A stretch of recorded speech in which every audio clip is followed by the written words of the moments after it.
Hey folks, Chef Jesse here. How's everybody doing today on a Saturday night? On a Saturday, Saturday evening, right? It's 3 o'clock. We're getting there.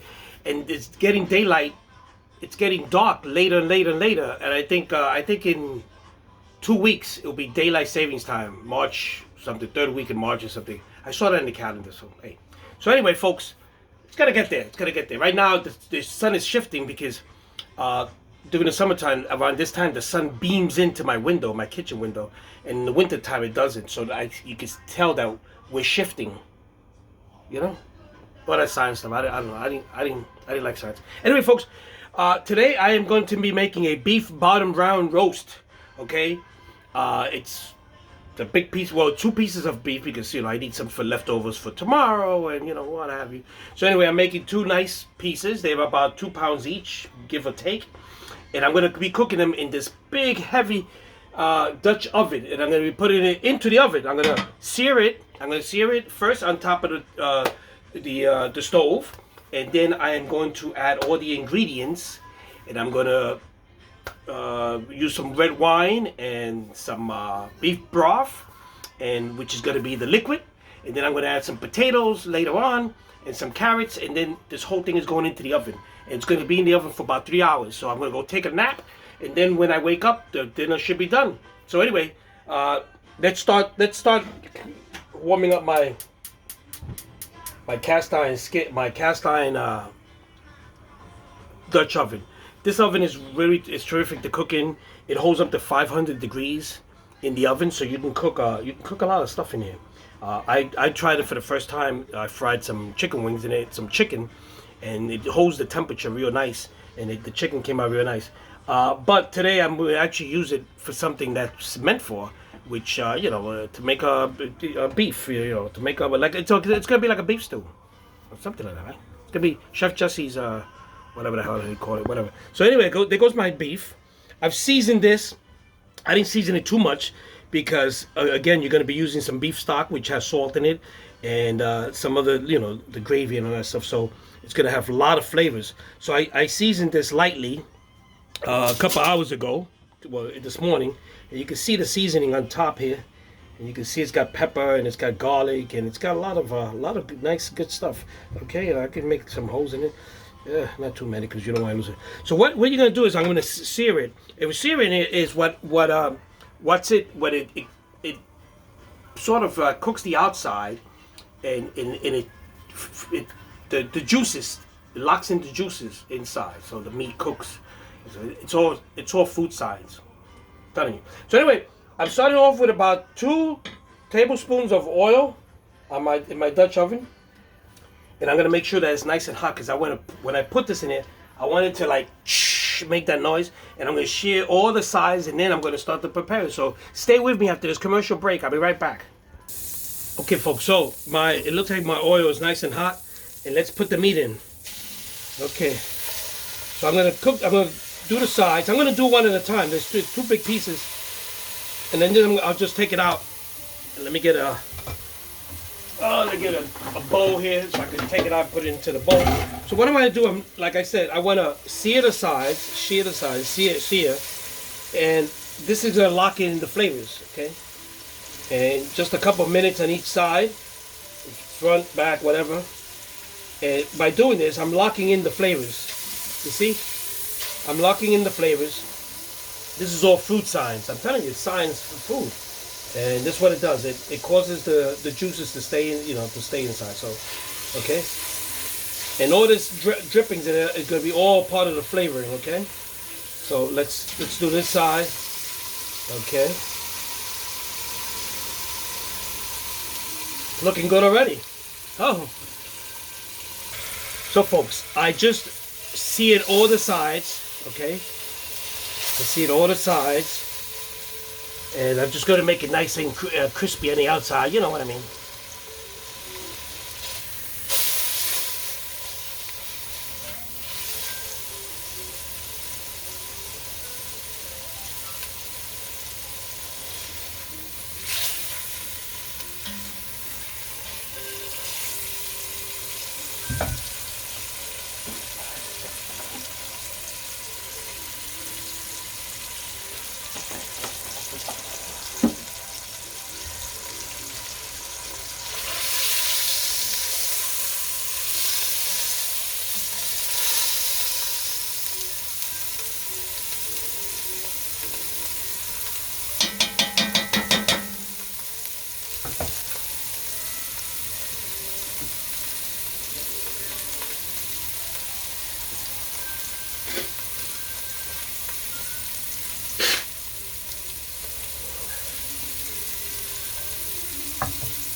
So I'm searing it, and now I'm about to take it out. Okay. Okay. Now I got all that stuff in the pan. I have to deglaze this pan by pouring some wine, some red wine. And I'm going to start using my wooden spoon here to deglaze this. There you go. Okay. I'm going to get all the flavors out of there. And I want to burn off the alcohol here. So you can smell it. You can smell the alcohol. Man. And get all those, okay? So you want to loosen everything up here. And burn off the alcohol. Make sure that, you cook it enough that the alcohol burns away and just the flavor of the wine stays in there. And just get all these edges here down, because you got a lot of flavor here. Got a lot of flavor there. Okay, look at that. You see? See, it's burning off. Okay. Yeah.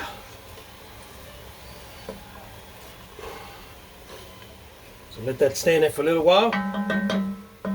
There you go. I'm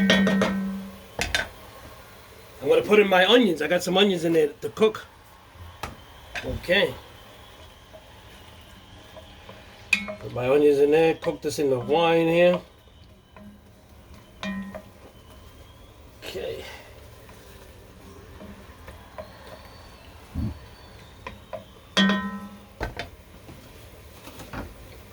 We'll use my garlic. I want to make sure that the garlic is squeezed so that it releases its flavors. So give it a squeeze, tap it with a knife, but just make sure that you squeeze it so that the garlic relieves the flavor. There you go. I got 3 heads of garlic in there. This is smelling, oh, it smells good. Okay. Now I'm going to be using some thyme. Okay. I'm going to use this is pretty strong, so I'm going to use maybe like 2 or 3 twigs of thyme. There you go.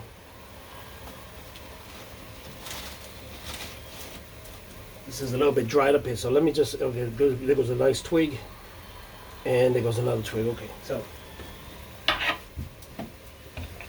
cook that in there. Okay, look at that. Okay, so now you can tell that the alcohol has evaporated, and now I'm going to add my beef broth. Okay.